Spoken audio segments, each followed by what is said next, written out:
What up, edgelords? I am Cayley, and with me, of course, I have my wonderful co-hosts, Trucker Andy from All Apologies Podcasts, who Hey now. sounds much cooler saying edgelords than I do, and Luigi Greenberg, who, is an edgelord, maybe. I don't know. I didn't really plan where I was Hello. going with that. Hi, guys. How are I love you? to edge. Hey. Welcome, everybody, to the Edge Files. We have a very exciting episode today, and it is very topical because we are going to be talking about one of the biggest art heists in history, as well as one of the biggest property crimes. And this, of course, is on the wake of this recent, just like what, 2 days ago, yesterday, Yeah, can you believe it? Louvre heist. Yeah, I was And- convinced that crazy. you were behind all of this since this was all your idea. I do like jewels. all promoting this show. Yeah, Can you it's prove true. that you were in the country this past weekend?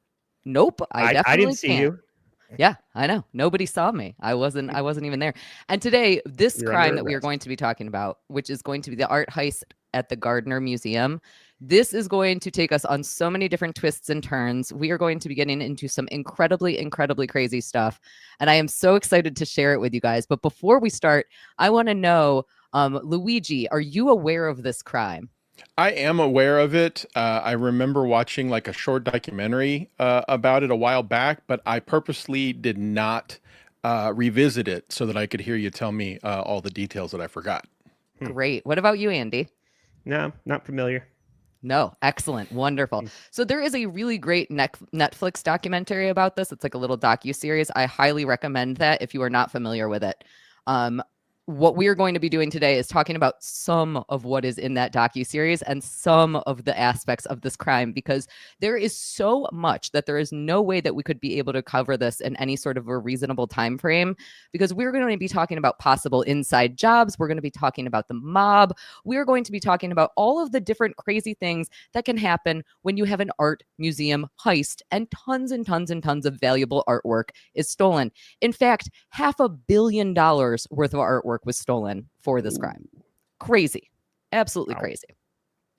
Now, I kind of also want to get your guys' opinion before we get started on the idea of an art heist. I think a lot of people sort of consider that to be a victimless crime because it's basically just like stealing from the rich. And a lot of the time people kind of sort of root for the robbers. So how do you feel about a unsolved crime that resulted in $500 million worth of crap being stolen? I subscribe to the Indiana Jones policy where it's history and you want to preserve that. Especially with the story that's happening right now, if they take these antiquities and dismantle them and melt them down to just the essential elements, it loses all of its historical meaning. So I think that's oftentimes a lot. The real value of these things is the origin of them. So when you remove that, and let's say that you have something that you've taken and now it's just languishing in, say, some Saudi prince's collection that nobody ever sees, there's no value in that either. So art is definitely meant to be seen. And Yeah. one of the pieces in particular that was stolen in the heist at the Gardner Museum on March 18th, 1990, is considered to be one of the most beautiful pieces to be seen in person. And of course, nobody can see it now because it still has not been recovered, even though this happened 35 years ago. So 35 years ago, the Gardner Museum, it's in the beautiful city of Boston. It was built in 1901, and it houses 15,000 pieces of art. And on March 18th, 1990, 13 of those pieces of art with a combined value of $500 million, pardon me, was stolen. So things that were stolen included three Rembrandt paintings. Ooh, I'm having a hard time because I've been podcasting all day. A gilded filial eagle, which was from the Napoleonic era, and a bunch of other random stuff. There's like a whole bunch of like little mini things. I actually have a picture here. If I can get over to it, I changed my technology, so I'm still getting used to things. Let's take a peek at what was actually taken during this art heist. So you can see here, We have obviously some paintings. Again, 3 of them were Rembrandts. The thieves tried to steal a 4th Rembrandt, but it turned out to be too hard to remove, so they gave up. You can also see in the middle on the left there, kind of like half like, I don't know how to describe things right now. There's that little eagle. It's kind of like what would go on top of a flag. And again, that's what was from the Napoleonic era. There's also that little vase there. Neither of those things were worth a lot of money. And the image that's just above those, so one over from the left and then on the top row, that actually is about the size of a postage stamp. So these criminals stole some really weird pieces of artwork. And it's kind of like, well, why did you do that? What was your motive? Why would you not take the Michelangelo that was sitting right next to all of these things? That is interesting. Oh, wait. So, but that is the case that there were Michelangelos like next to these that. Correct. Oh, I don't think I knew. That's really interesting. You know, it's funny. Like the first thing that goes through my head when you say art heist is the movie Thomas Crown Affair. If you've ever seen that movie, the one with Pierce Brosnan. And what's interesting is that the question you asked earlier about like, is it a victimless crime? In that movie, you realize that the person who's stealing these loves them and appreciates them. And to some extent, I think that's where the audience feels okay with rooting for the bad guy. Without knowing that these pieces of art were loved and cared for, it's hard to have that same emotion for them. For these, we just think these were thieves and they stole them. They don't know what they're doing and they don't know how to care for them and love them. But it's funny now that you say that, I'm kind of swaying to, oh, they knew what they were doing. That's interesting. They seem to have known what they were doing. They seem to have taken very specific pieces. They actually spent quite a long period of time in the museum stealing these pieces. So we need to actually talk about how this robbery happened before we can start talking about all of the suspects in it. So this, like what we're looking at here is all from a specific, or these are just certain pieces? Because these are all of the pieces that were stolen. Okay, because the one in the middle on the right just looks like something that my uncle drew on a cocktail. It looks like somebody just drawing a dick and balls, and it looks like maybe a take one of the one above it there on the right. Yeah, that's what I was thinking. So like, I believe that those are both, if I remember correctly, both of those are Degas, exactly what you're saying. They're like the predecessor to the actual art piece. Things like that do actually have a lot of value within the art world, especially if it's from somebody like Rembrandt or Degas or any of these, very well-known names. I think a Monet was taken off with that one. Oh, oh no! I'll see. Okay, so we are in Boston. Let me set the scene for you guys. We are in Boston. It is St. Patrick's Day, which means that every cop in the city of Boston is completely distracted by the fact that all of the shenanigans are happening on the streets. None of the cops care about anything that is happening other than keeping drunk people in line in the middle of all of their debauchery. Mm-hmm. In addition to that, during the robbery, the Gardner Museum also was in the middle of updating all of their very outdated security systems. So their security systems were known to not be that great. They were known to be, they were known at least by inside people to not be that great. Maybe I should say that. And they needed to update them. Yeah. And so there were some systems that were down. A security guard there that night. We are about to talk about actually one of the security guards who was there. So let me actually pull up a picture of this security guard who was there. This is going to be Richard Abbott. This is obviously a more recent picture of him. And we begin this crime at 1:24 a.m. during the night shift. Richard Abbott was on guard with another guardsman. So there were 2 people there. And Richard was only 23 years old at the time of this robbery. Now, he was a music school dropout. He was in a rock band. All he did was show up to work stoned and drunk. That was like his big MO. He would go out to a show and then he would show up for his night shift. He claims that on the night of the robbery that he was sober. Wasn't there something to it? Like he was at a concert the night before, something like that, which is how that whole thing about his sobriety got called into question? You do bring up a good point. So the night before he was actually working. However, The night of the robbery, one of the reasons that he takes the actions I'm about to describe is because he was trying to go to a Grateful Dead concert. That's what He it was. really, really, really wanted to make it to that Grateful Dead concert. So we're going to look at actually some of the actions that he took on the night before the crime. But first, we'll talk a little bit more about what exactly he is doing. I want to hear in his own words what he says happened on that night, because obviously we got to hear it straight from the horse's ass. On the security camera that there looked like two cops standing out there. They come to the door, they rang the bell, and they said, Boston Police, we got a report of a disturbance on the premises. I buzzed them in. They asked me if I was alone, and I said that no, my partner was off doing a round. The cop turned to me and said, don't I know you? Don't I recognize you? I think there's a warrant out for your arrest. Can you step out from behind the desk? And he sat up against the wall. The guy who was dealing with me was taller and skinny. He was wearing these gold framed, like round glasses, if I remember correctly. And he had a mustache. It looked really greasy. It was probably a fake mustache. And he handcuffed me. Cuffed my partner, very dramatically said, gentlemen, this is a robbery. At least they were polite about it. Very polite. Actually, one of the two criminals who was dressed up in these cops' uniforms kept going and checking on both Richard Abbott and also his partner. So they were tied up, they were put into all of this like duct tape, and they were brought down into the basement of the museum while the robbers were all up in there doing their crimes. So because of that, we actually have tons and tons of funny, they're funny, I'm going to be honest with you, pictures of Abbott himself being all covered in duct tape. So this is him. This is how the cops found him. Isn't that the cover of a Quiet Riot album? Yes, it sure is.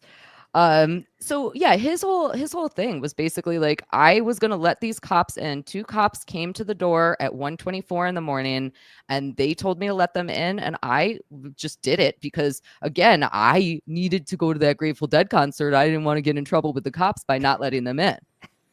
Is he a ECW featherweight champion? Look at that belt. What is he wearing there? I was wondering about the belt too, but also that is some luscious hair.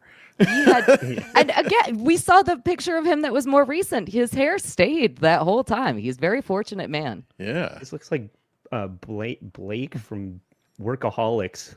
Yes, there you go. I think. Yes. With Troy Polamalu hair. Yeah. When the guy walked in wearing Rob Saul's Shuley glasses, he didn't realize that something was afoot. I would not be happy if I had that much duct tape in my hair. No.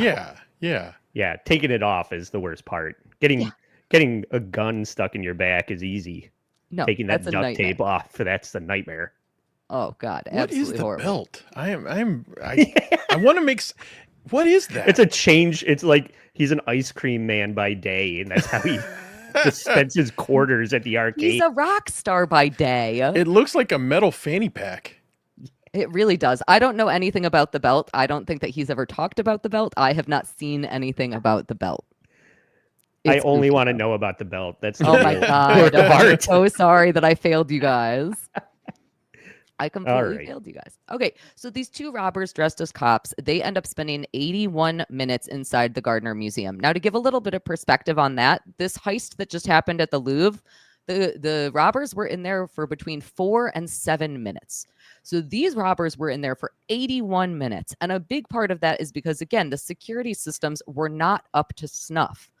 Now, you heard Abbott describing that the cops lured him out from behind the desk. One of the reasons that they really wanted to do that is because the only button to call the cops, the real cops, not the robber cops, was right behind the desk that he was sitting at. That was the only way that he would have the ability to call the cops. In addition to that, there were tons of other things that were either malfunctioning or were rigged. Because at one point, an alarm that alerts guards that somebody is too close to artwork went off. However, Abbott didn't even hear it, and the robbers end up finding that alarm and smashing it before he's able to do anything. And then removing him from the reach of doing it by saying, come out from behind there. It sounds like they knew exactly that was the only way to actually make the alarm call. Yes, I would agree with that. That was absolutely the only way for him to make an alarm call. I mean, so much of it screams inside job. Yeah. And Yes. so much of it parallels the movie Die Hard when And Abbott it's was like the people number one posing as suspect. people are posing as security guards, and they're looking for some incomp that is bad at his job to take advantage of, and they found him. Yes.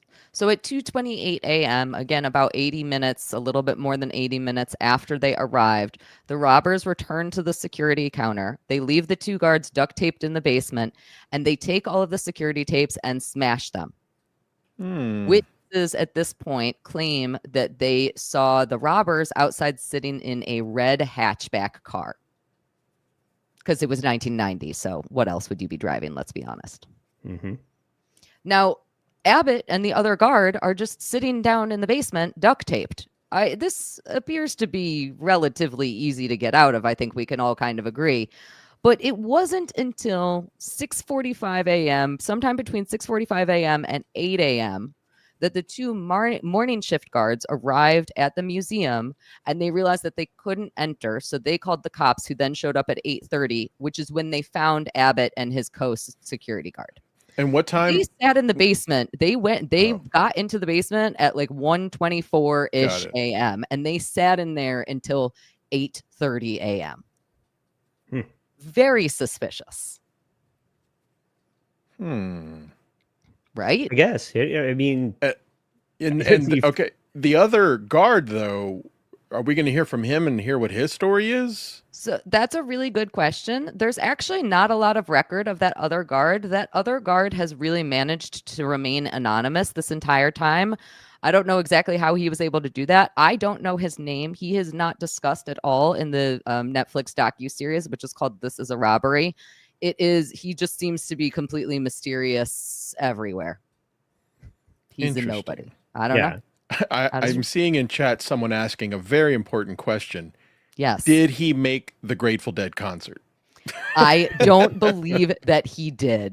The poor guy. And not only that, but Jerry Garcia died 5 years later. So he might not have ever had another opportunity. I think 1990 was the 30-year anniversary of the Grateful Dead. So that was probably a really good show. I feel like I've outed myself for liking the Grateful Dead too much. Yeah, this guy, fine. I mean, he's looks like it's very weird the way they've duct taped him as well. Like, it's not over his eyes, it's over his nose, and it's around his forehead and chin. To what end? Like, what is the point? It doesn't look like it's covering his eyes. You bring up a really good point. Like, you don't want to identify the people, so cover the eyes. They've covered his nose. An excellent point. And the reason that that's such a great point is because these two robbers dressed as cops wore gloves so as to not leave any fingerprints. However, neither of them covered their faces. Now, we already heard Richard Abbott, the security guard, describing to us that he didn't really remember exactly what they looked like.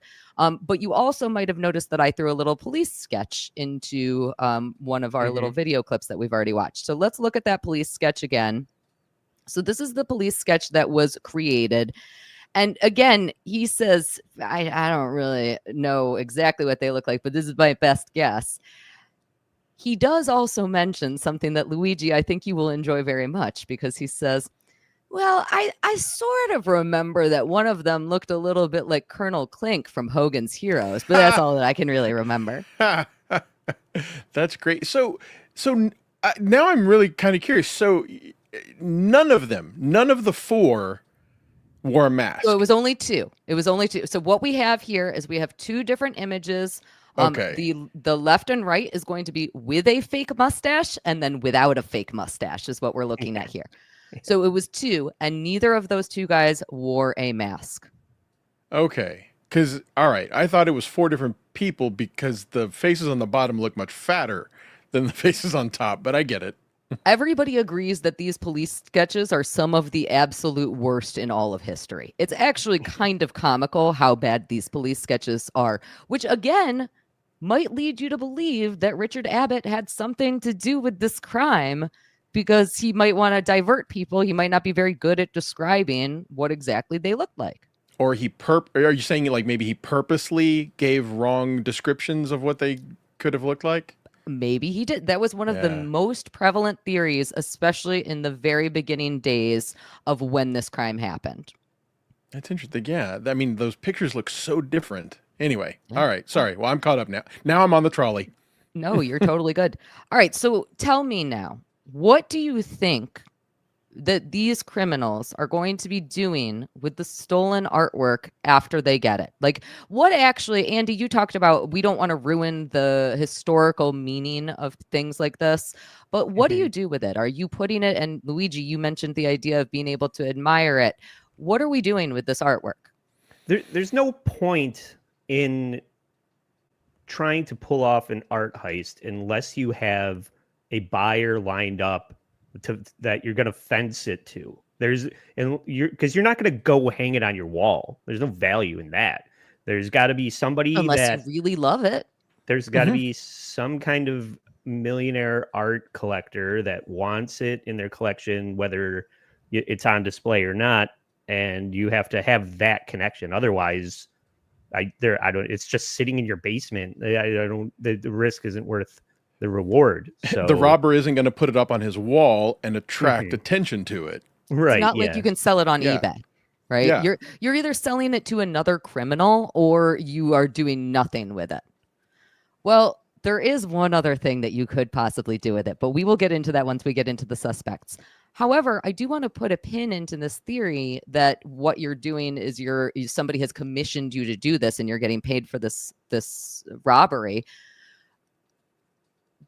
I believe it was both Sotheby's and Christie's actually put up a $10 million reward in order to catch whoever did this, in order to specifically recover the pieces of artwork.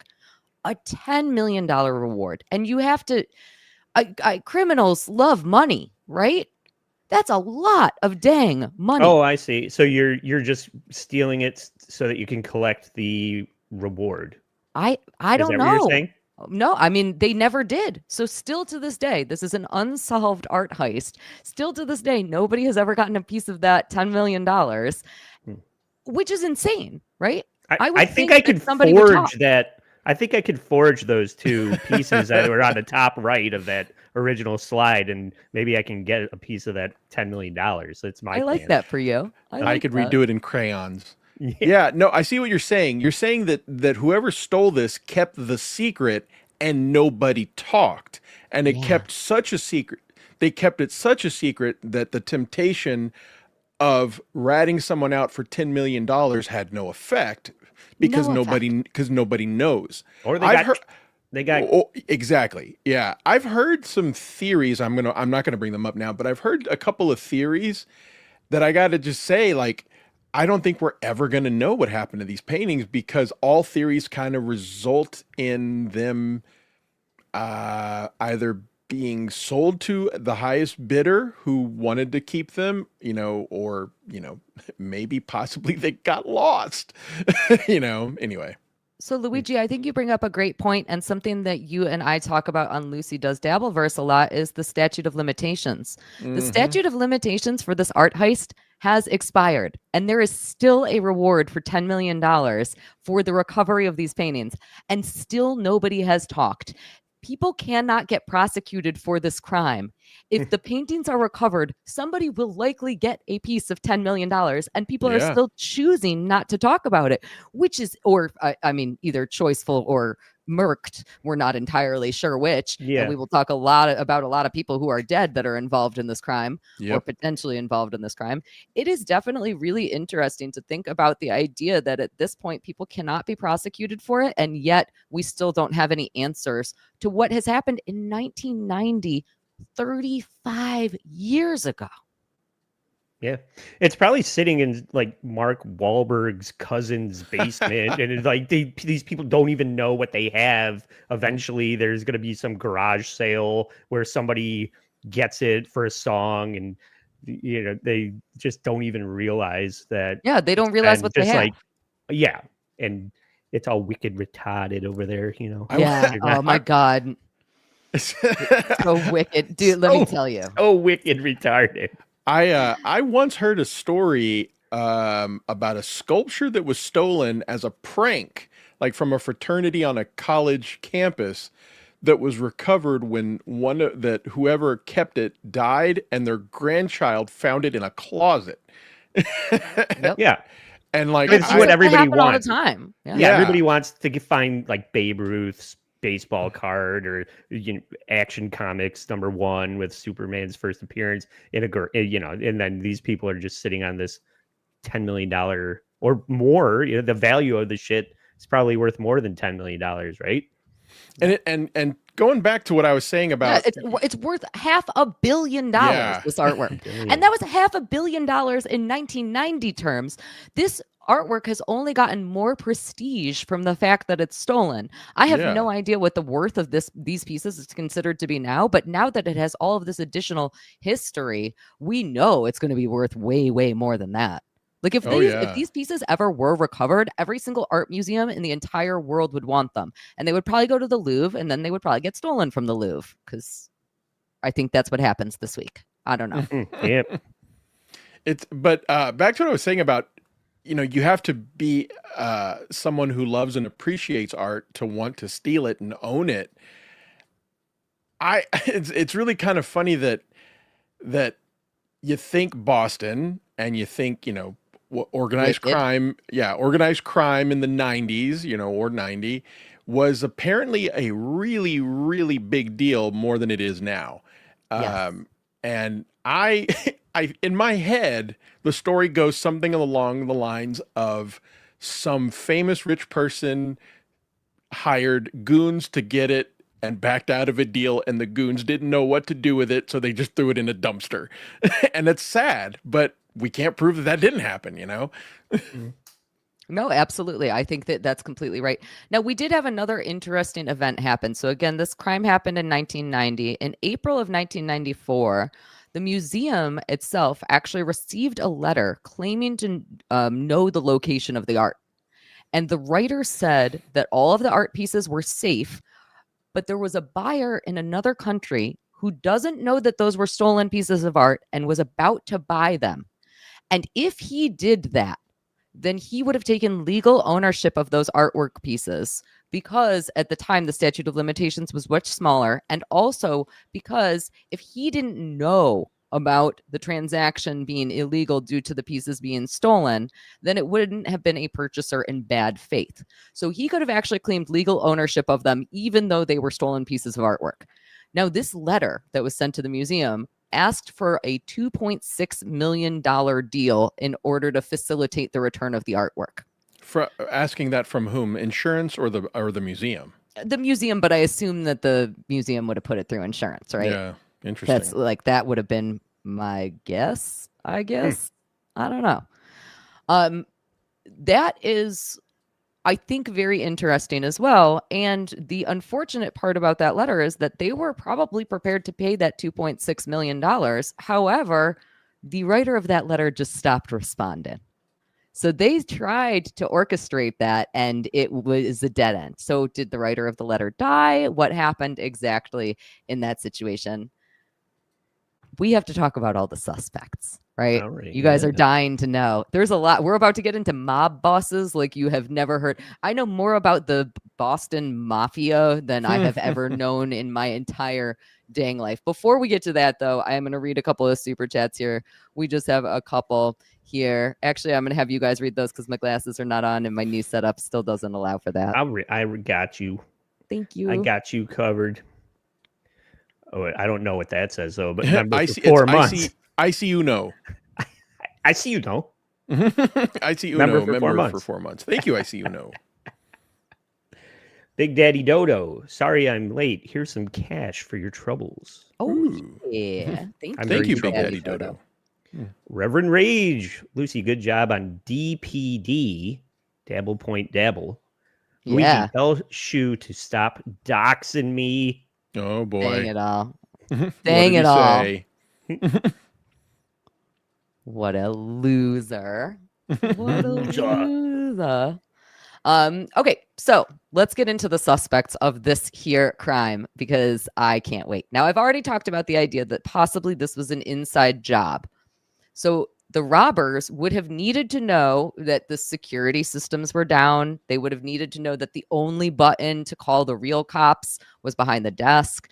They would have needed to know that the artwork didn't have any anti-theft devices. And so because of that, it seems suspicious that maybe one of the guards who was working that night was in on it. Now, Richard Abbott, who we looked at earlier, the FBI actually claims that he is still a possible suspect, that he still has not been ruled out of this case. Again, I will remind you that this is what he looked like during the crime itself. Now, again, I think that's a little suspicious. That's not how I would tie somebody up if I was trying to get them to prevent me. If I were him, I wouldn't have sat in the basement for 6 fucking hours. Yeah, while I you looked would have like that. hopped up the stairs. I would have been out of there, man. I would have been fucking out of there. But what is also very, very suspicious about Richard Abbott is that during the time of the robbery on the first floor, the thieves stole a painting. However, the motion sensors never actually went off when they were in that room and stealing that painting.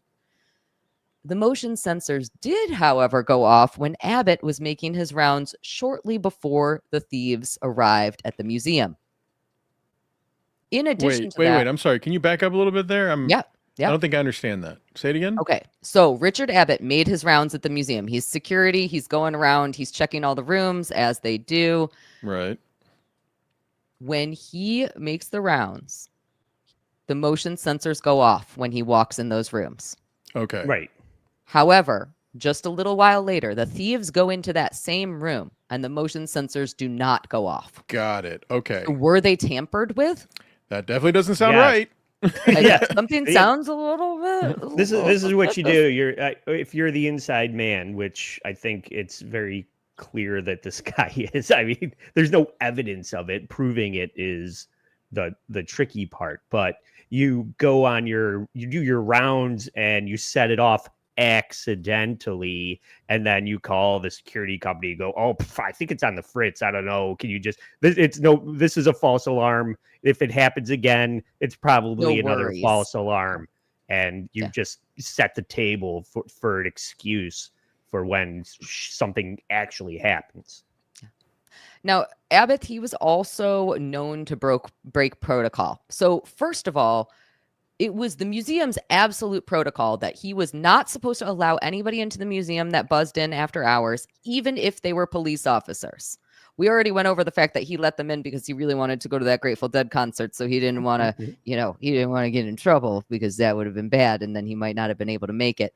But he was also known to break protocol before that. So there was tons of policies, unsurprisingly, that said that nobody who was unauthorized personnel was allowed into the museum.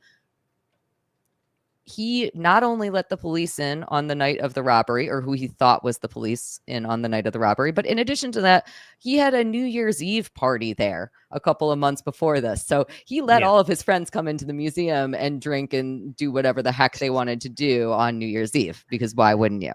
I heard they kept catching him touching the boobs of the statues too. Oh, hell yeah, baby.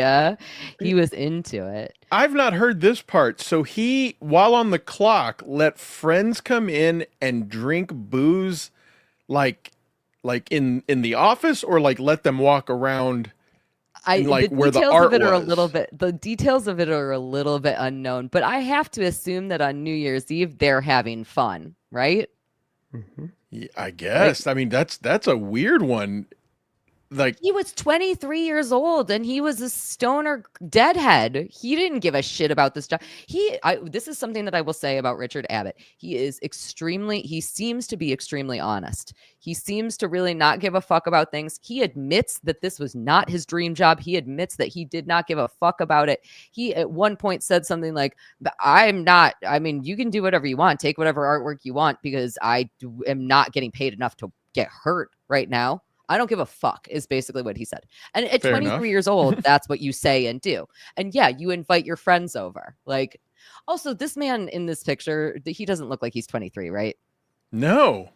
He looks like No. he's 43. Yeah. It looks like a Chewbacca mask. Can't tell. Well, I'm so into I mean, it. are we looking at the same picture? How am I supposed to tell the age of this person? Except he's wearing like Reeboks. I don't know. He looks He looks like mankind. I don't know. Now, let's talk about another thing that Richard Abbott did. So in 2016, a video was released that shows Abbott letting in an unauthorized visitor the night before the heist. So again, the heist took place on March 18th, 1990. This is going to be video that we're going to be looking at from just the day before, March 17th. And we're going to see some security camera footage. And the protocol is nobody gets in. Rick was working that night. The person was just buzzed right in. Right through both doors. The night of the robbery, it seems like that always struck me as odd. So you can see here, that was Rich Abbott. And then there is this new person who has been buzzed in, again, at an hour that he should not be allowing anybody in there. Now, Richard Abbott claims that he has no memory of this whatsoever. Also, very peculiar. The night before, you said. The night before. And he literally doesn't one day prior. remember. Now, again, he would show up to work drunk and stoned. So perhaps that had something to do with it. But he has no memory of that. Also in that security camera footage, you might have noticed that there was a car driving away. Again, that looked a lot like a hatchback, right? Mm-hmm. A little bit. Okay. To me, anyway. Yeah. So that's why Richard Abbott is a suspect. And he was the primo suspect from the beginning. Almost everybody accused him of doing this. At this point, I don't think that he is considered to be the number one suspect. I think that he has largely been exonerated. Again, the FBI still considers him to be a suspect, but that does not mean that most people think that it was him. Now, he actually just passed away last year, so any information that he did have about helping out the criminals or it being an inside job or anything like that has gone to the grave, unfortunately. Yeah. Any face man is going to be the first fall guy. They're not like the mastermind or the person that has the valuable items just in case they are found out. Yeah. So. Oh, I completely agree. Agree. Now, this is somebody who I suspect. I don't know that she has ever actually been considered a suspect for this crime, but I think that she's a little bit suspicious. And the reason Sarah for that, Silverman. Yes. How did you know? Dang it. I haven't heard of a female suspect. So I don't believe that she was ever actually considered to be a suspect. I believe that the cops interviewed her and figured out very quickly that she was likely not involved. But we are going to be talking about now Anne Hawley, who was who she had recently become the museum director. Now, she took some serious heat for all of this, partially because she was a new museum director. But in addition to that, the reason that I think that she seems a little bit suspicious is because she was hired specifically to drum up attention to the museum, because the museum overall was not considered to be anything that great at this time. They had a ton of great artwork, but they weren't really getting the recognition. And I think that that's a pretty good motive. Now, again, I don't think she was ever actually considered a suspect. I just think that it's an interesting motive. This is how we can get people interested in our museum, is let's stage a robbery or something like that, right? It's a Yeah. little weird. It's a little weird. So I wanted to show I you don't- guys it doesn't seem like a great marketing strategy. It's like the hometown that Carl and I grew up in, the fire department burned down. So it's like you don't want to be known as the firemen who let their fire hall burn down. You don't want to be the art, the owner of the museum where the art just walks off the wall. That is stupid. But that is a really crazy story. Also, I don't know that story in Rochester history. I would like to know more about that. I'll tell you all about it. Way to whet our appetite. I have to say, I do think that this is a little bit different. I think that if what her goal was bad PR for her, but good PR for the museum, I think that that would have worked. And the reason that I think that is because the Gardner Museum actually handled having all of these art pieces stolen in a really interesting way, which is that they actually left all of the empty frames up on the wall. They said one day these pieces will return. And so people still go to the Gardner Museum to this day in order to see these empty frames from where the pieces have literally been ripped from history. They were cut out of those frames, right? Like they actually Correct. cut them and the frames stayed. Correct. Got it. So the thieves actually took them out of the frames and then rolled them up more than likely and then took them out with them, and the frames all stayed. And so, again, this has become a part of the history of the Gardner. People probably still to this day would not know the name of the Gardner Museum if it wasn't for this heist. So it really was a very good PR stunt for the museum itself. I want to go there. I'm actually going to be in Boston this upcoming week within the next little bit because I'm going to go see Crispin Glover's new movie, which I'm very excited about. If anybody is in the Boston area on November 3rd, you should absolutely be going and doing that. But I want to go to the Gardner because I want to be able to see these empty frames, the empty sorrow that is the Gardner Museum, I feel like is what we have to call it.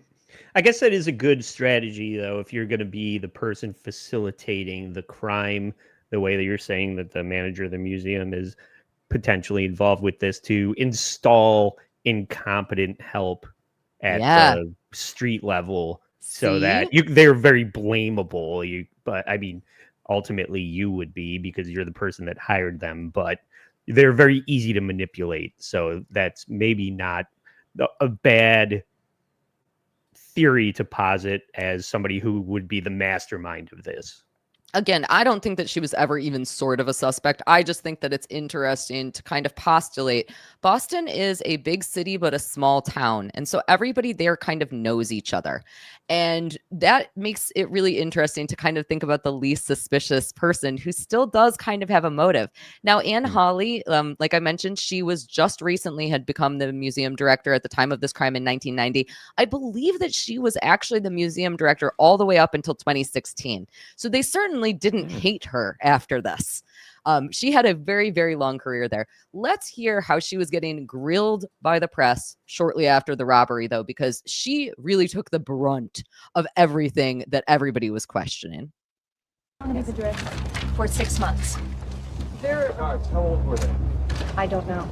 How long did they work for you? I don't know that. What happened to them? Did you say that the guards screwed up in this thing? Is that your opinion, or are they just taking advantage of it? Well, the FBI is handling all of that. I don't have anything more to say now, but we will continually update you if there is any new information. So those are our inside job kind of suspects. What do you guys think about Anne Hawley? What do you think? You think I'm crazy? Well, no, like I guess one piece of context that would be helpful there is how long after the robbery were those questions asked, or was that video taken?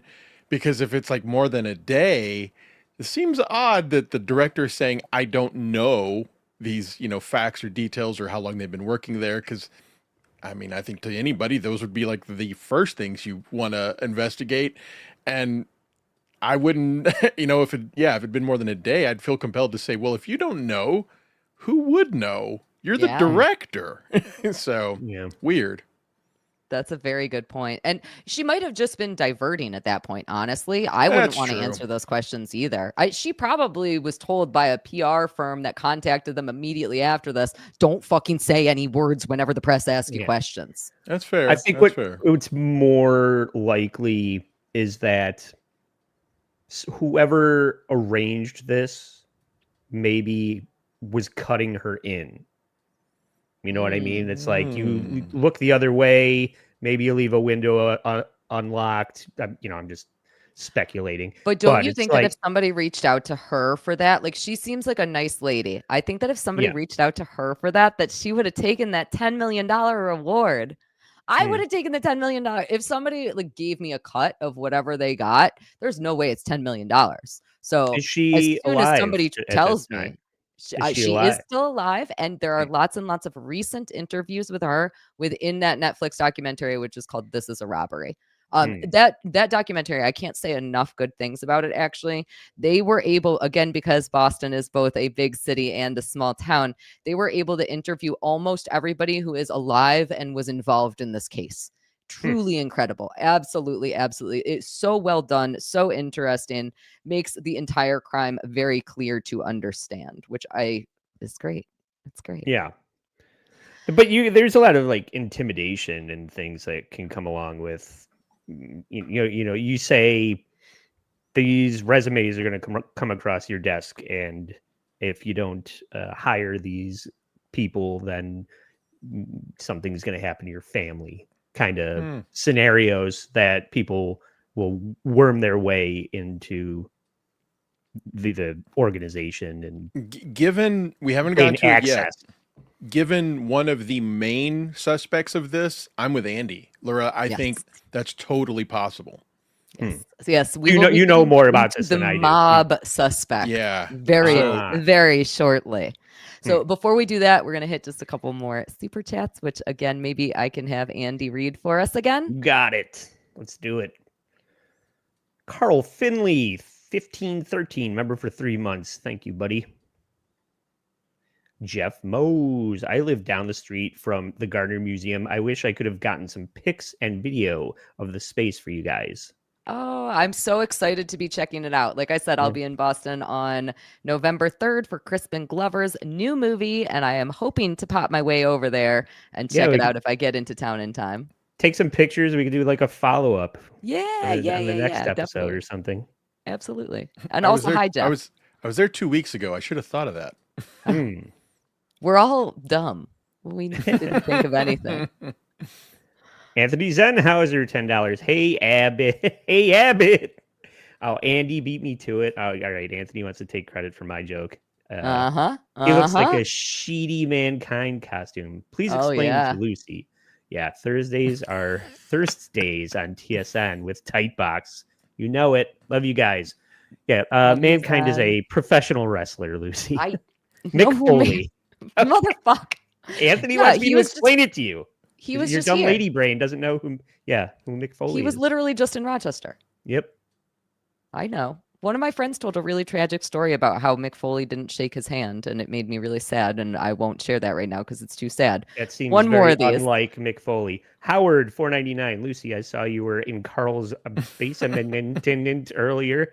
Did he hurt you? Blink if yes. yeah. Verbally, emotionally, and physically, yes. No, it's always good to be in studio for Carl, but I did have to run off over to here. So it's been a hectic little bit of time, but a wonderful little bit of time. All right, let's get into more suspects. Next up, we're going to be talking about Brian McDevitt. So Brian McDevitt, who was he? He was a art thief. He had actually done a very similar robbery to this in the 1980s. Let's take a peek at what he looks like. Relatively nice looking guy. He looks fine. I didn't pull his mug shots because I'm a very polite lady. So what did he do in the 1980s? What he did was he hijacked a FedEx truck, and then he sedated the driver with ether, and then he took the uniform of the driver. So he planned to do something very similar to this. What he was going to do was he was going to bind the guards with duct tape in order to commit the art heist that he was planning. Very similar, right? We have costumes because in our Gardner Museum case, the robbers were dressed up as cops. Here, he was going to dress up as a FedEx driver. He was going to bind the guards with duct tape. Very, very similar. And then he was planning also to remove all of the art pieces from their frames. He was going to do this at the Hyde Museum, which is in New York. However, his plans got thwarted because he got caught in traffic. So his plot was discovered, and he did end up spending a few months in jail because of his plotting. What a dipshit. I know, total dipshit. Wait, well Now, then how did he get caught? somebody talked. I don't remember the entire details of it, but somebody did talk about. He had like an accomplice or something, and they. That's amazing. Can you imagine Yeah. the movie Heat, but in the Yeah. very beginning, they get stuck in traffic and can't pull off the heist?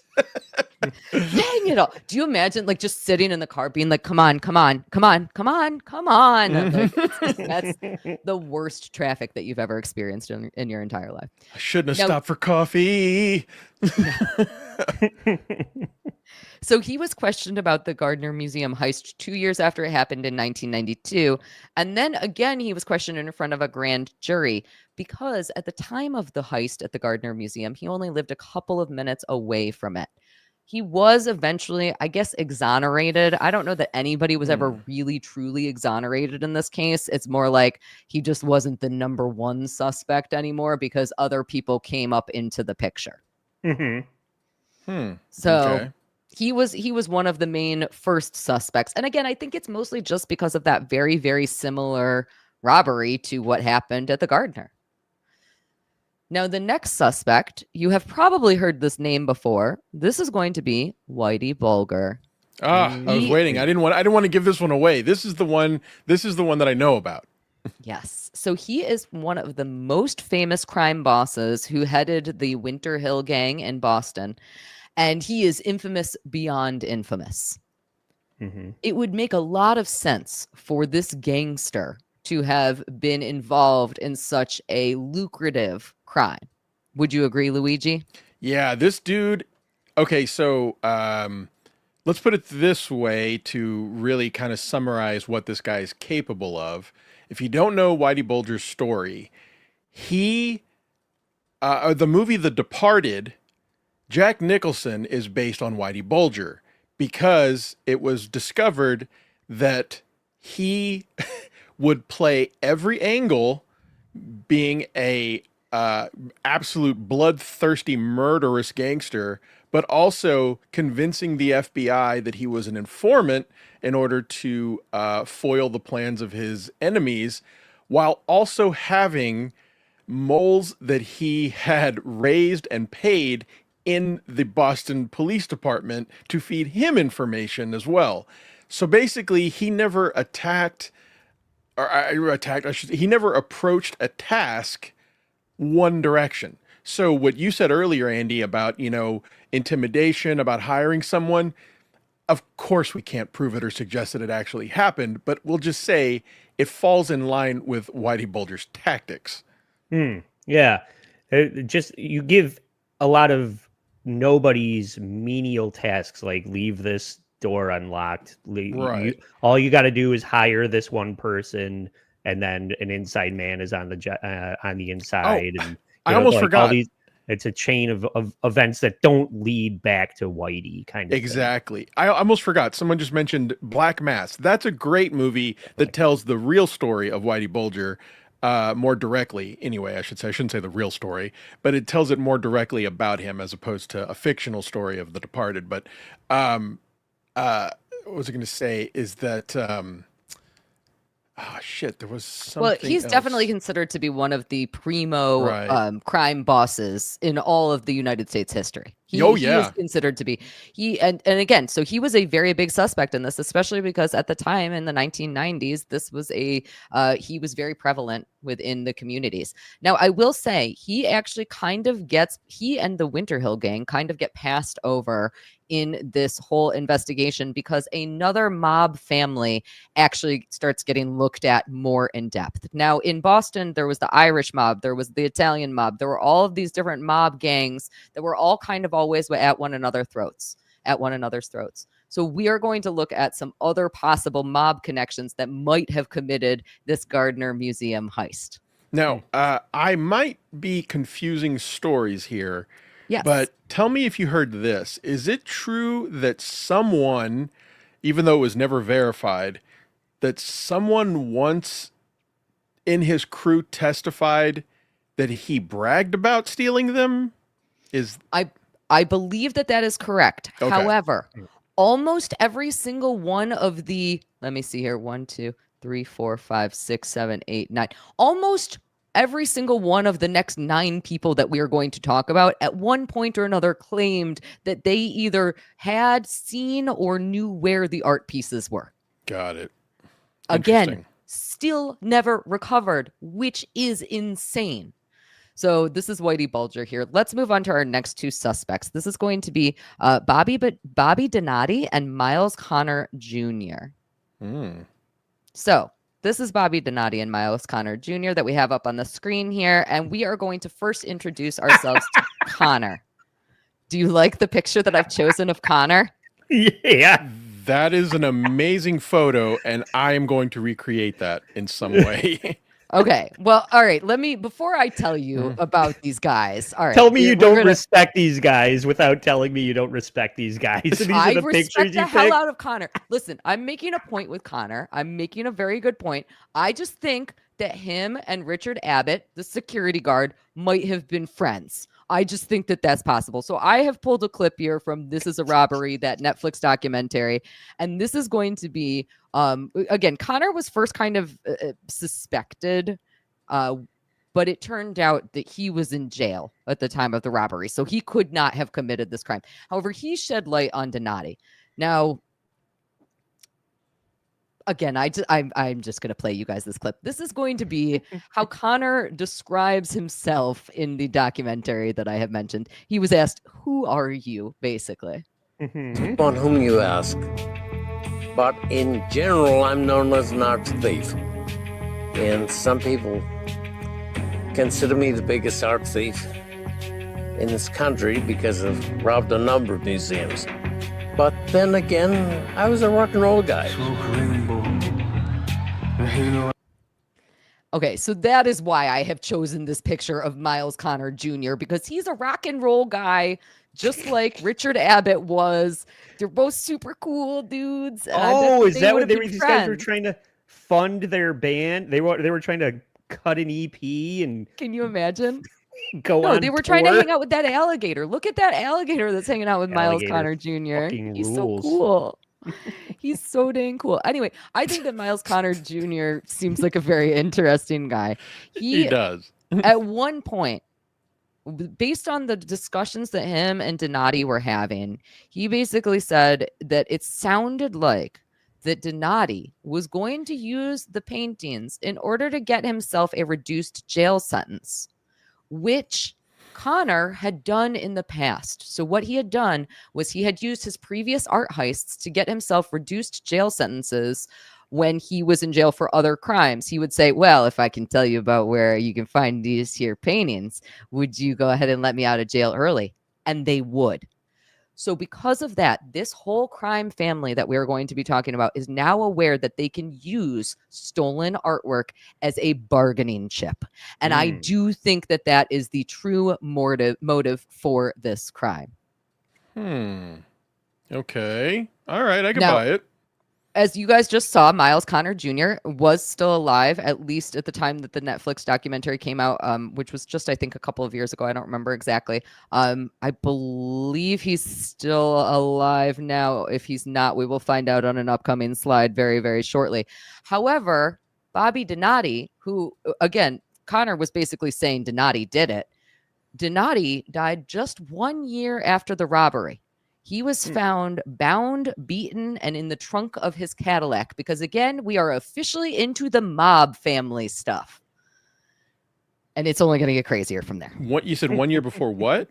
1 year after the robbery occurred. So 1 year he died in after- 1991. Huh. Yes. I've not heard of these two characters. Interesting. Okay. Now, in 2013, the feds announce that they know who did this crime. They know who stole the artwork out of the Gardner Museum. But they still don't have the paintings themselves. And in addition to that, they will not release any names of the people that they know did it, which is also just a really weird choice to make, right? Wouldn't you announce those names? Yeah. They just kept saying, well, it's an ongoing investigation because they hadn't recovered the artwork. However, we later do find out who they're talking about through legal documents. And again, this is basically when we are going to be getting into mob family after mob family after mob family. This is going to be all of the mobbity, mob. However, almost everybody who allegedly did this robbery has now been whacked. We are about to see a whole bunch of people who are dead. So we are going to be looking at here the members of the Carmelo Merlino gang. And I'm going to describe to you now what the FBI thinks happened. So you'll notice on here that almost everybody is named Bobby. We're going to go with last names. Now, we've already talked about Bobby Donati. So Bobby Donati and Bobby Garanti, I think is how you pronounce it. The allegation is that they planned the entire Gardner Museum heist. We have the Donati information that we already have looked at when it comes to the Connor stuff, right? So we already know that Donati's possible motive was because he wanted to, I don't know, get out of jail free. He wanted to get out of jail free card. Okay. I don't know that that's really how it would have worked. But in addition to that, we also have Garanti. Now, at one point, Garanti dies. I can't see my dates up there. Can you guys tell what? 2004. So after 2004, Garanti's widow actually went to the FBI and said that her husband had previously owned some of the paintings and had given them to his longtime friend, Bobby Gentile. Do I not even have Bobby Gentile on here? Oh my God. There's too many dang Bobbies. Too many Bobbies. So, allegedly, Donati and Garanti are the two guys who plan all of this. So again, these are all within the Marino family. That's why Marino is up at the top. He probably did some sort of planning, but he sent it down to the Bobbies because he did. And after that, we have all of the minions who are allegedly involved in this crime. So first up, we have David Turner. Now, David Turner, the FBI think that he is one of the actual thieves. One of David Turner's siblings actually claimed to see a painting very similar to one of the stolen ones within his bedroom. Now, in 1999, Turner and Merlino got arrested in a sting operation while trying to rob a Loomis Fargo vault. What year was that? That was in 1999, so about 9 years after the initial bank robbery. Okay.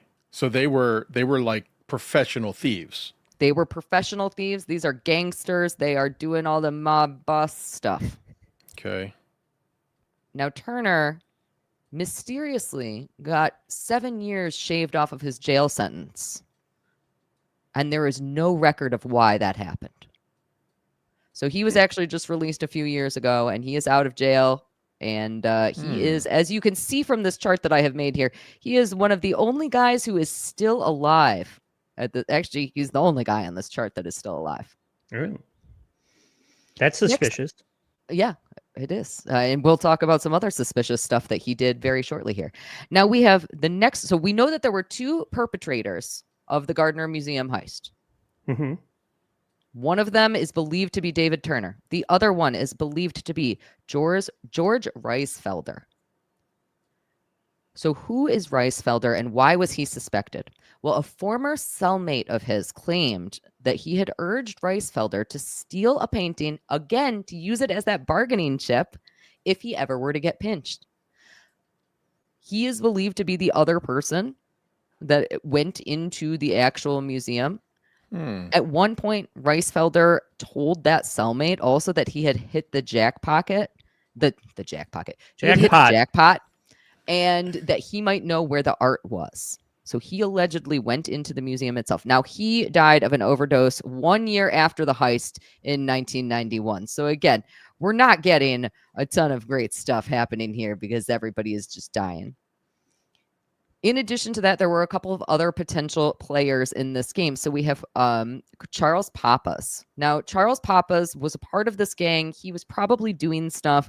However, he got murdered shortly after the crime. I think it was in 1995. Now, why did Pappas get murdered? Well, Pappas was actually just about to testify against David Turner in another crime. And he ended up getting shot multiple times in his mouth outside of his house because you don't talk, I think was the message there. Oh, boy. So, Charles Pappas is also out of the picture at this point, and we can no longer talk to him about what happened. Not so subtle. I get that these Yes. are all gangsters, but George Reisfelder's haircut makes him the least beetle. intimidating. Yeah. You don't think that you That's don't the think David haircut I Turner- had when I was 3 years old. Okay, to me, David Turner looks like the odd man out here. David Turner, to me, looks like he should have been wearing Janko jeans. He looks like right? the only one that's capable of actually pulling off a crime. Well, maybe Charles Pappas too, but these other guys. Just David look Turner, like- he has a baby. He looks like he's in that picture was taken of him, like maybe like in high school. Like he has a very, I don't know, unhindered face, but whatever that means. I mean, I already lost all respect for Bobby Donati based on his association with the alligator and the guitar. I actually shared a screenshot for you. This was the impression that I got of Bobby. And can you share that, Lucy? Do you see that? Yeah, I can try to. I got my new setup over here, so I'm still learning how everything works. I think if George Reisfelder I don't see it. was worry about pulling it. a gun on me and trying to rob me, I'd probably laugh first and be like, "Come on, really? With that hair?" Andy, where is it? Oh, I thought it was. Is that it? There you go. Oh, I see it.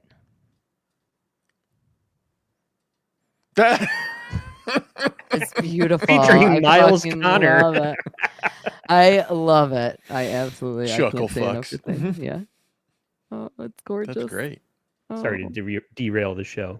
No, I worked you're I perfect. worked really hard on that. We're actually pretty close to done with talking about all of these guys. Our last guy who is a suspect within this crime is going to be over here, Lenny DiMuzio.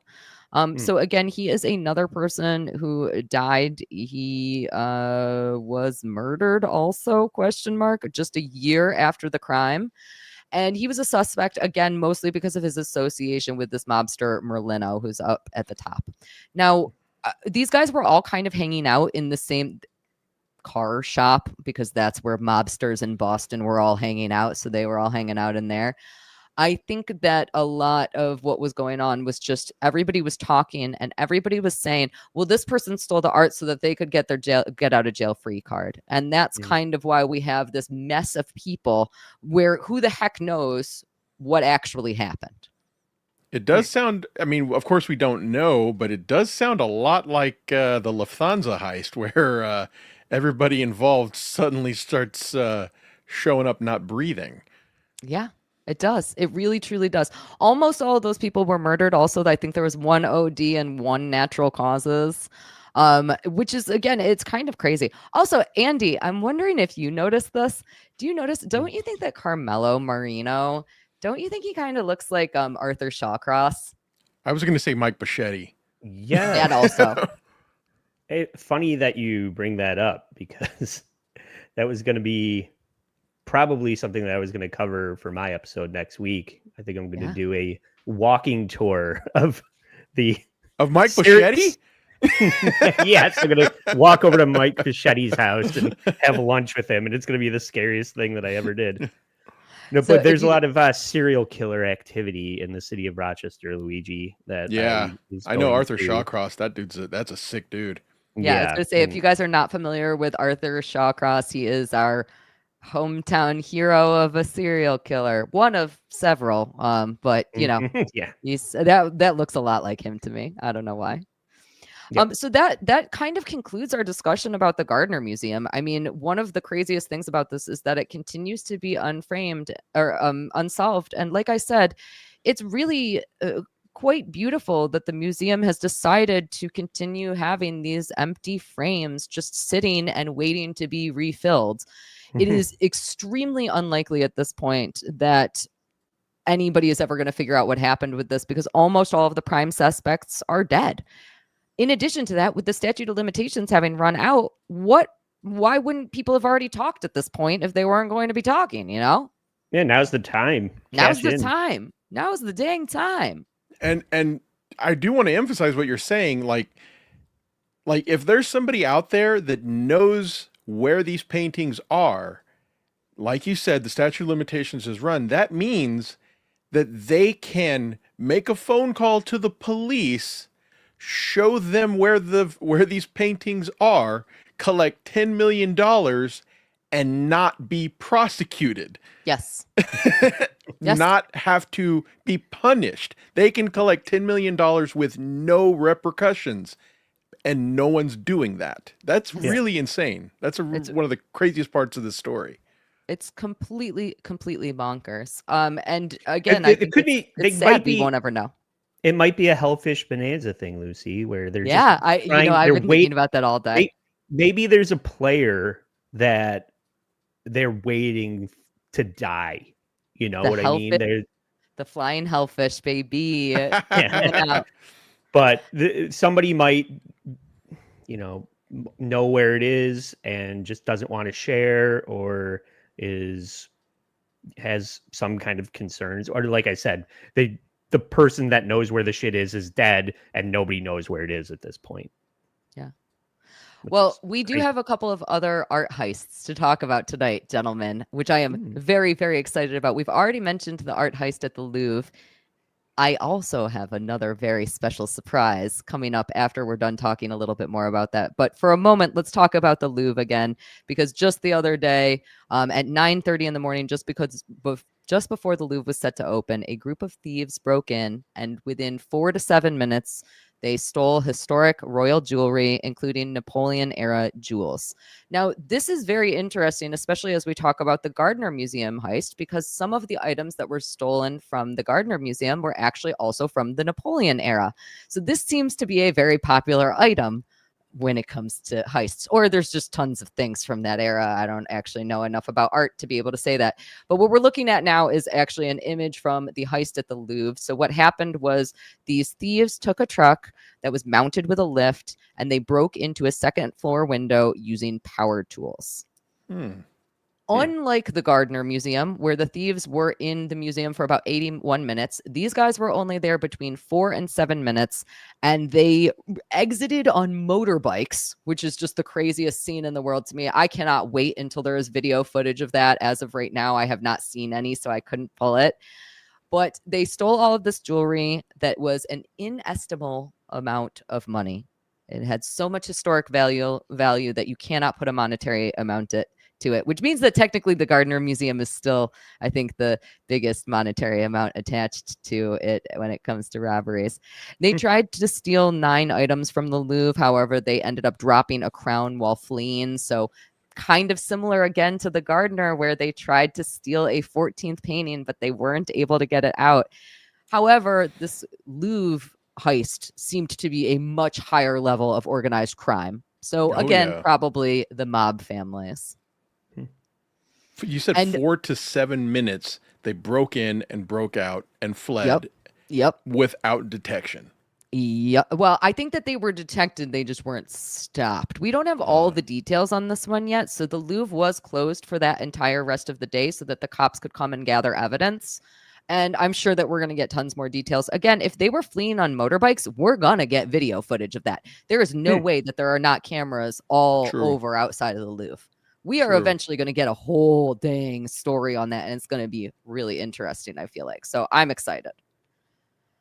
Again, we only talked about that for just a minute. I am really excited to share with you guys another art heist that means a whole bunch to me. I'm really, really, really excited about this one. I am bringing you both to my hometown and Andy's hometown art heist that happened here in Rochester, New York at the Memorial Art Gallery back in early 2021. So let's first check out what happened. Let's find out a little bit about what is going on here. Thank you, Scott. Well, new tonight, an update on that attempted heist at the Memorial Art Gallery. Officials say a person took a work off the wall in the museum and tried to leave. A security ambassador confronted the suspect and secured the artwork, which was not damaged. The suspect has since been located and charged.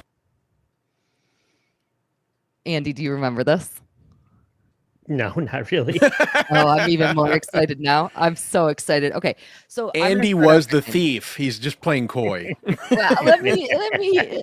I'm about to ask a question that might play into that a little bit. Unfortunately for you, Andy, I think that every single town has a crazy enthusiastic guy that annoys everybody outside of like music venues and bars, and like no matter where you go, this guy is annoying the heck out of you and he won't stop talking.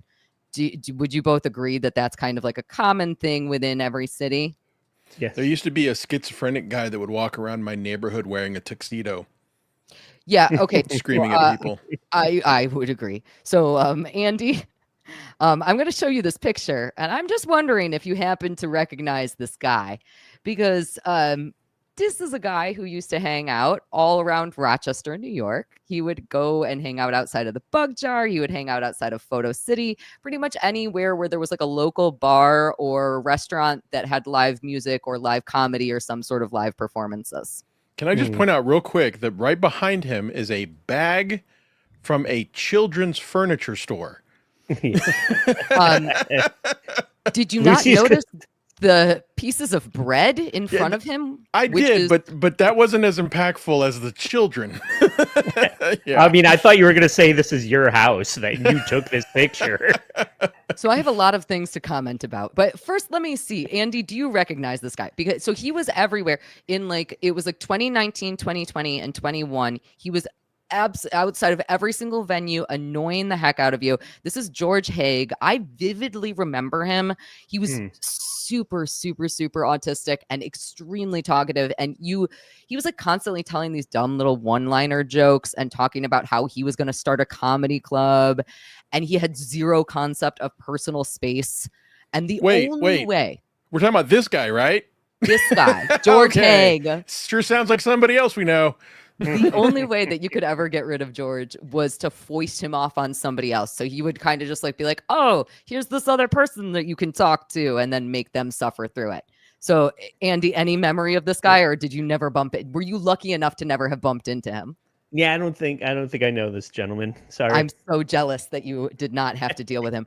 Now let's talk about some of the things that are in this image here, because you are completely correct that there's a lot of weird stuff going on in this picture of him. This, of course, is our art thief. This is the guy who went into the Memorial Art Gallery, and he tries to steal a photograph of Andy Warhol taken by Robert Mapplethorpe, which was valued at $60,000. Wow. After he gets immediately caught for doing this, he says, listen, I wasn't trying to steal it. I just picked it up and decided to move it because I thought that it would look better elsewhere. In my bathroom. The feng shui is off in this museum. Now, I'm the obviously, new you can curator. see that he's a man of great taste. I'm going to say a couple of things about this picture. The first thing I'm going to say, Luigi, you noticed that Bye Bye Baby bag in the background there. You'll also notice the cigarettes in the foreground. That's fine. I would say it's relatively uncommon nowadays for people to smoke in their apartments, but whatever. He's got an energy drink over here. In addition to that, he is sitting in his apartment here, what I presume is his apartment, in order to do an interview with a news outlet. And what he has put out for food for them is sliced bread. Yeah. Which is insane. Yes. Why I would gotta offer you do something. That? Yeah, You got to it's offer only something. polite. Yeah. I also would like to point out that this couch in the background, I don't know that I want to admit this, but I'm going to be honest with you. I'm 95% positive that is a couch that I put out on the sidewalk. you- Your do old you- couch? I think that might be my old couch. I'm being very serious here. I'm not even making a joke. But look at the middle pillow, like the backrest pillow, Yeah. and then look at the cushion immediately below it. And do you see the distinct color difference? Oh yeah. Yeah, that was after I got rid of it, obviously. That is disgusting. That is terrible. Obviously after I got rid of it. Oh no, I don't like where this is going. Why did I admit to that? Okay, now I already had mentioned that George here is very quirky, but I'm going to tell you right now that this might be one of the most bizarre art heists in history because George is so quirky. So we are going to read about what George's day in court looked like after he got, arrested because he absolutely 100% probably tried to steal this piece of artwork. So I'm going to go ahead and pull this up here. We're going to go ahead and read. So George Haig, he goes to court and he had butterflies in his stomach. More like a performer in the wings than a defendant in a criminal trial, as he waited to be called to courtroom 401 at the Hall of Justice in downtown Rochester recently. He said, "I'm excited. I feel like I'm on a blind date." He is literally being charged with a felony as he is saying these things. Who the fuck Now, wrote this? This is a news article about, so this is an actual news article about this insane crime. He had yet to meet his public defender in the flesh and had dressed for the occasion, wearing a brown sport coat over a red knitted vest and a novelty necktie emblazoned with cartoon breasts that he bought at the adult store. Wait a minute. Show world. Wait, ask your questions, Luigi, because there's no good answers. I can't. I actually cannot articulate my question. So just keep moving. I'm really at a loss here. It's only going to get crazier. I will tell you that right now. So You want to make a good impression on the judge, so well, he had show off some fun. No, he had a tease. great explanation. He said, "I'm a boob." Oh, now I get it. Yeah. When the public defender arrived, he advised Haig to remove the necktie, saying that it wasn't appropriate for his appearance before a Rochester judge. The matter at hand was no laughing matter, but Haig had prepared for his bit and wasn't about to let it go. I insist on wearing the titty tie. I don't care what the judge thinks. Again, Your Honor, I said boob. he is being charged with a felony that carries a maximum penalty of 7 years in prison. And he's like, booby tie, we got this shit. Like, that's his idea. That's his idea. Andy, I'm so sad that you never met him. I really, truly am so sad that you never probably met him. did. It's been a long. Oh, you would remember George if you had met Yeah. George. We'll get into some of his jokes very, very shortly. Oh, So maybe he was- maybe that'll spark a core memory of me. Yeah. Meeting this guy. So he was an aspiring comedian, and he had dreamed of opening an old theater that is here in Rochester, New York, up as a comedy club. Now, that old theater has been completely dilapidated for years and years, and the most It's recent on thing that Monroe was, Ave. yeah, and that was most recently also a sex toy store. So he had high aspirations, I suppose, is what I'm trying to get at here. A homeless person's shooting gallery that in Yes. almost 20 years hasn't been operating. He talked about it all the time. Do you know that the screen for the showing movies is actually still in there, and it's one of the oldest screens in the entire United States? It's not usable right now, but that's interesting. Fun facts about Rochester. All right. Anyway, let's continue Covered in along the with this semen news of the article. homeless. Let's continue along with this news article. So when the judge calls George, he walks into the courtroom. He pulls the necktie out of his vest and apologizes for being overdressed. The judge, who either never noticed the imprint on his tie or was indifferent to it, told Haig that he looked fine and that they best get the show on the road. The show was to determine whether Haig would accept a plea deal from Monroe County prosecutors in order to move his case to a mental health court, which I think would have been appropriate. I think that we can all already understand that there were maybe some mental health issues going on at this point. Now, everybody involved in this wanted Haig to take that deal. They all said, he's literally wearing boobies on his ties. Please, somebody help him. Even the art museum, which was very aggravated at this. Now, they had no interest in seeing him go to jail for this offense. They said that we do hope that Haig himself avails of the diversion from the criminal justice system to the mental health court that has been offered, because they, again, are probably understanding that that's what he likely needs at this point in time. What do we think? Is he going to take it? Of course not. Why would he? I have to say that maybe the decision has to be made for him. We'll see. So we'll talk about where he's at now after we're done talking about what his court day was like. So he told his lawyer that he refused to go to the mental health court. He was very adamant that that was not for him. And the reason for that was because he said that he wouldn't be able to make the required routine appearances that he would need to report for in order to abide by whatever the heck they were trying to do. So he also insisted that he never actually tried to steal the portrait. He instead just said that he wanted to pick it up, and that when he did, he was inspired to move it. It's funny. Inspired. Yeah, it's funny, I'll be honest, he said. I did think about stealing it, but I decided not to, which is relevant because it's an intent issue. Very smart guy. I forgot to mention how smart he was. So I flipped a coin because I'm a comedian and it's fun. It came up with tails and I made tails. I'll pick it up off the wall. And then you know what? So why did he pick it up off the wall? Well, he answers that question by saying, well, obviously to pick it up off the wall. Honestly, he just wanted to feel what it felt like. Like, I've never done that before, he says. Who doesn't want to pick up a piece of art off the wall in an art museum? Have either of you ever had that urge? No, maybe touch something, but not pick it up and try and move it. Wait to be tackled by a security guard. Yeah, No. right? That's so he, as soon as he picks it up and moves it, the security guard does not say that it ever looked like he was just moving it. He indicates that George was headed towards the door, but that's a whole separate story. Now, did George know that he wasn't supposed to pick up this piece of art? No. It sounds like that might be in question. Yeah. He was trying to stick it under his shirt, so I think he was trying to steal it. And it's a Maplethorpe. Was it like, did it have a big giant cock on it?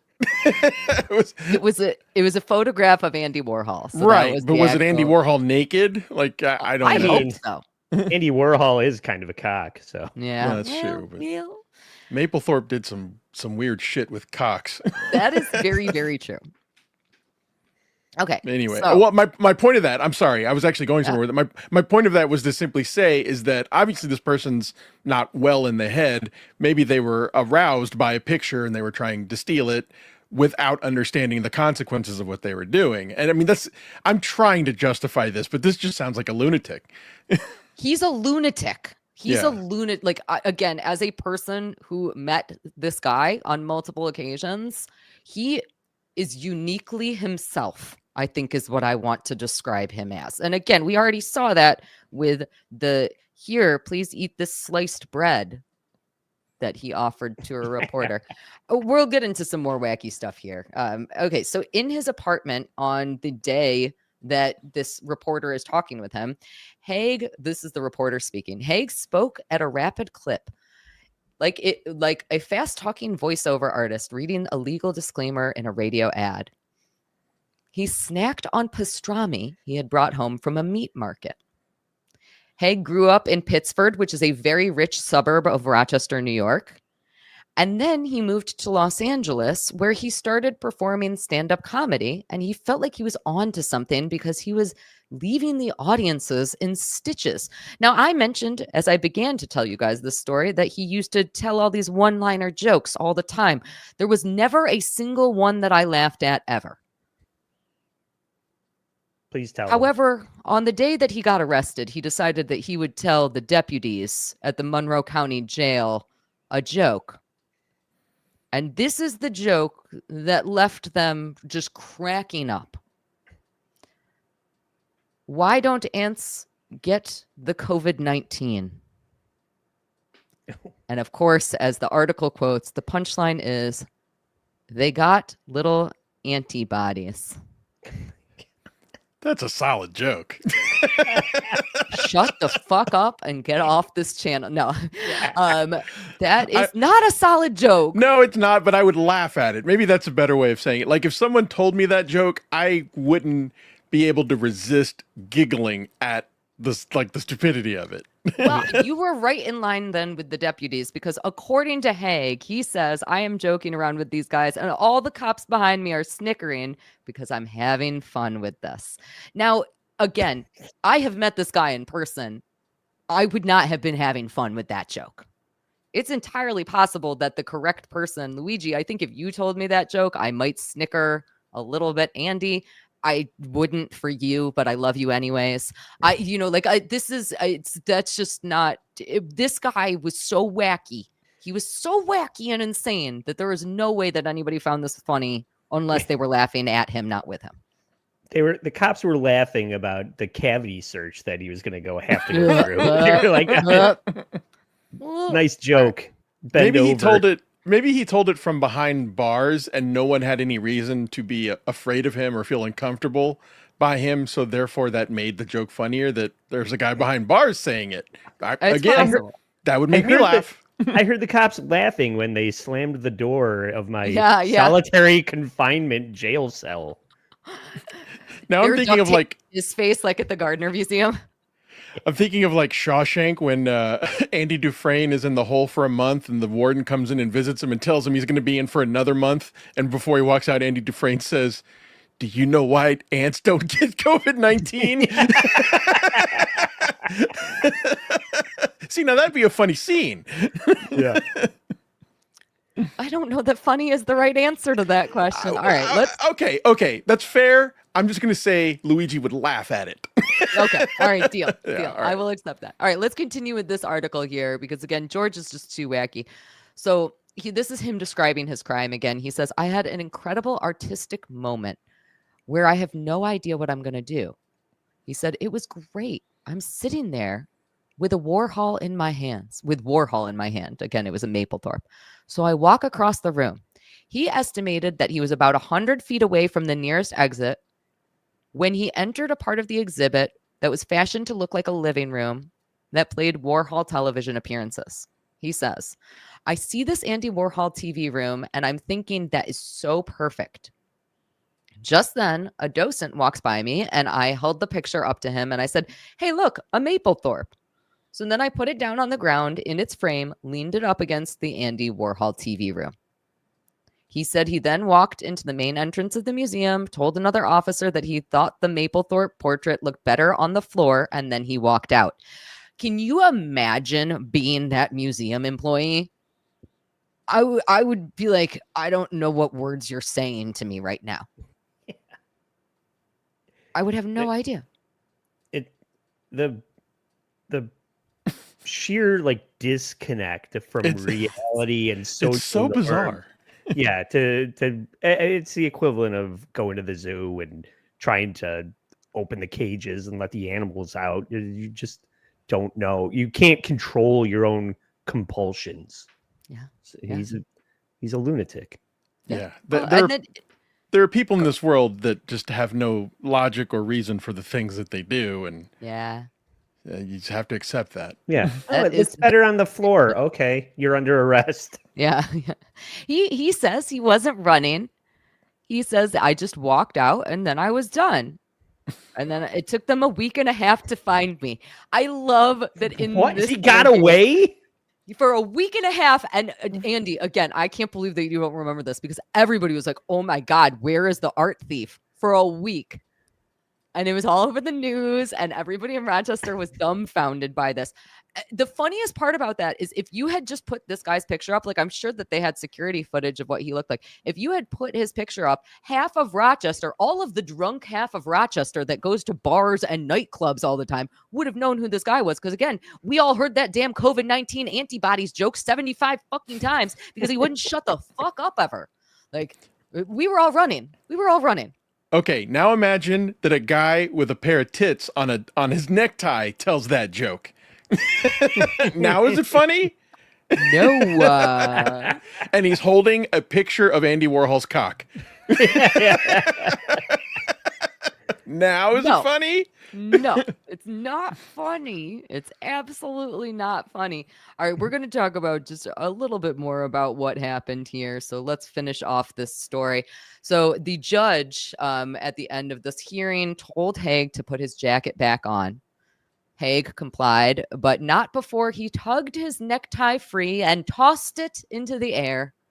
After that, the judge suggested that she would shut down the show until Haig could get his act together. That was when the public defender interjected. So Haig's public defender, who said, we are not going to be able to resolve this matter today. There's absolutely no chance. So they explained that Haig did not want to go to the mental health court and that he was prepared for this case to go to grand jury and from there possibly go to trial. So the judge agreed to that and adjourned the matter. Now Haig, in order to exit, he had to pick up his booby tie off of the courtroom floor, gathered a few stray items that he had left on the gallery, and then he exited saying, "That's a show." And that, my friends, is George Haig, the most bizarre art heist guy. Has there been a trial? So that is a great question. There is extremely little information about what happened to this. I was not able to find out how this was resolved. I am going to guess, this is entirely speculation. I'm going to guess that means that there was some mental health intervention. I think it would be near impossible to not have had that happen. I cannot figure out what happened when it comes to his charges. I cannot figure out if he served any jail time. I cannot figure any of that out. What I do know is almost nothing, actually. I was going to say, I know that he tried to be back in LA. He has claimed, I believe that his LinkedIn right now suggests that he is actually a comic in LA. However, I see no evidence of that. And I think that most comics nowadays do use social media. So the fact that he does not appear to have any social media makes me think that he probably isn't a comic in LA. I can't find a Twitter. I can't find an Instagram. I can't find a Facebook. I can't find posts about upcoming gigs. I can find absolutely nothing. It appears that George Haig has disappeared as quickly as he appeared in Rochester and as quickly as he tried to steal a piece of artwork off of a museum gallery wall. Yeah. Well, what you did mention is that he had roots in Pittsford, and people that live in Pittsford tend to wield a certain amount of influence in town. So maybe somebody pulled some strings for this guy and they just spirited him away to somewhere where he could cause problems for somebody else. Yes. So a lower profile situation. Yes. Yeah. So that covers one of the most bizarre art heists, as well as one of the most expensive art heists, as well as the most recent art heist. So we have gotten into so much art thief stuff, thievery. I don't know what word to use there. We've talked about it all. It's been absolutely incredible, right? I think that we might have at least one more super chat here. So we will go ahead and hit that right now. And Andy, I will have you give me a read on that. And then we'll talk about what we're doing next time. Dwyer Christian, Jack Pocket, the hot meal in a pocket. I am never misspeaking ever again, but also yum. Sounds great to me. All right. So Andy, you already kind of gave us a little bit of a teaser about what we are going to be talking about on our next episode of the Edge Files, but please tell everybody again what we are going to be talking about and when we are going to be doing that. Yeah, I think let's see, when did we decide? It would probably mid-November, right? I think it's on the calendar for, I'm looking right now. Wait. November 10th. The 10th? Okay. Yep. So everybody mark your calendars for November 10th. And I alluded to the fact that Rochester has a very sinister history from there's many stories, and I am going to visit some historical landmarks of the true crime nature. And Cayley already brought up Arthur Shaw Cross, and I have a specific knowledge of Arthur Shaw Cross's stomping grounds. So, and then I don't want to spoil some of the other ones, but there are maybe things that are very findable, but then a couple of other things that might be a bit of a surprise. So I'm going to play it a little closer to the vest for my episode, mainly because I haven't produced it yet, Cayley. So we didn't talk about me teasing this, but it's going to be another man on the street episode out in the world. So very excited for that. And Andy, where can everybody find you? Yeah, please find me at allapologiespodcast.com. That'll direct you to everything that we have going on with our episodes. We just did a little a look at Alec Baldwin's Fender Bender, among other things. And I have the Scott Pilgrim versus the World, All the Right Moves, Edgar Wright filmography episode coming up with producer Chris on Wednesday. So please tune into that, or go support All Apologies Podcast at Patreon at bit.ly/stay sorry. Yay! And Luigi your coverage, Greenberg. your coverage over Edgar Wright has really been great. I just really want to commend. But and you contributed, Cayley. Those were great episodes, and I have to admit, I'm not a big fan of Scott Pilgrim versus the World, even though I believe everything before that is a masterpiece. But your description of it actually made me appreciate it in a little bit of a different light. So. Well, I will concede that I was very drunk when I recorded that. So a lot of it is just me going, I love this. I love it. I love this. We got drinks before you and producer Chris did that. I forgot. Oh, you guys are dumb, huh? And then I just went on and on and on about how much I love Scott Pilgrim. So you might as well take that all in, because it doesn't get better from there. I'll say that about the movies that are going to follow Scott Pilgrim. So I like Baby Driver. That was a good one. I do too. Yeah. I mean, I'm a huge Kevin Spacey fan. Yeah, that's why you love it so much. Mm-hmm. Yeah. No, I mean, I like them all, but I'm just saying in the spectrum of Edgar Wright films, I'm hoping he's going to turn it around with The Running Man coming out on November 14th. That does look pretty good. Yes. Interesting. So, what about you, Luigi? What do you got to plug? Yeah, please check me out, Luigi Greenberg, on YouTube. We just did a show on Friday. My show is Skeptical Robot. We did a show on Friday about the Great Canadian Maple Syrup Heist. If you don't know about it, it's way more interesting than it sounds. There is a lot to it, but think of like what we've talked about tonight. Imagine like Ocean's 11. But instead of stealing art or money, a bunch of people realized the value of stealing maple syrup, which was 20 times the price per pound of crude oil. And not a single person was harmed. Not a single person was threatened in stealing $18.7 million of maple syrup in drum barrels. It's an amazing story. And these people were really intelligent, and it never even got discovered until a year later. All right, enough of that. But yes, check me out, Pop_Electrico on X. That's all I got right now. Yes, we are putting the unboxing shows on Hack Right Studios channel on hiatus for right now. Hopefully I will have some news about that soon. And I will actually be having Luigi joining me again soon, because Luigi is going to be hanging out with me for another Lucy Does Dabbleverse on October 27th, which is a Monday. We are going to be joined by the absolutely wonderful Anthony Zenhauser, and we are going to be talking about some of the less relevant facts within the LOL suit. I'm also going to be doing a couple of other Lucy Does Dabble verses coming up too. I have the wonderful Carl Heberger joining me to talk about stupid Aaron M. Holt and his most recent legal battles. That will be on Friday, October 24th. So lots Some of news exciting today stuff about that. Yeah. Oh, I don't even know it yet. I'm behind. Oh, you don't? Oh no. No. Patrick Melton announced that his Aaron's continuances were denied, or his motions for continuances were denied, and so I believe it's this Friday. Nix is going to move forward, and Patrick is going to get a date for his hearing. Okay, cool. Well, that'll be a very exciting episode then. I said Yeah. shit because that means I have so much work to do.